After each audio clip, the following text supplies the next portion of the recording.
எல்லாருக்கும் வணக்கம். இன்னைக்கு நம்ம ஆகஸ்ட் மந்த் அவேர்னஸ் சீரிஸ் குட்டி ஸ்டோரி பெரிய லெசன் டே 22. வாங்க வீடியோக்குள்ள போகலாம். ஒரு ஊர்ல ரமேஷ்னு ஒரு ஐடி எம்ப்ளாய் இருந்தாரு. அவருக்கு வந்து சளி காய்ச்சல் ரொம்ப உடம்பு சரியில்லாம போச்சு. ஸோ டாக்டரை போய் பார்த்து டேப்லெட் எடுத்துட்டு இருந்தாரு, ஆன்டிபயோட்டிக் ஃபுல் கோர்ஸ். ஆனா நம்ம அண்ணன் என்ன பண்ணாரு, 2 நாள் எடுத்துட்டு விட்டுட்டாரு. சரி 2 நாள் சரியாயிட்டல அப்படின்ட்டு. நல்லா இருந்துச்சு 3 நாள். அதுக்கப்புறம் திரும்பியும் அந்த காய்ச்சல் சளி ரொம்ப தீவிரமா வர ஆரம்பிச்சுட்டு.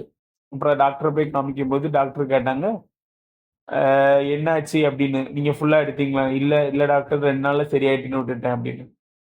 ஸோ அப்போ வந்து திரும்பி அந்த ஆன்டிபயோட்டிக்கை கொடுக்கும்போது அது வந்து ஒர்க் ஆகல. அந்த டேப்லெட் அந்த பாக்டீரியாவுக்கு வந்து தெரிஞ்சு போயிட்டு, ஓ இதுதான் அப்படின்னு.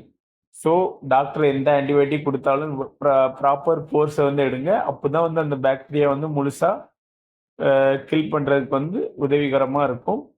ஸோ இந்த வீடியோல இருந்து நீங்க என்ன தெரிஞ்சுக்கிட்டோம்னா, ஆன்டிபயோட்டிக் ஒரு கோர்ஸ் எடுத்தீங்கன்னா, அத வந்து ஃபுல்லா எடுங்க. ஹேப்பியா வாழுங்க.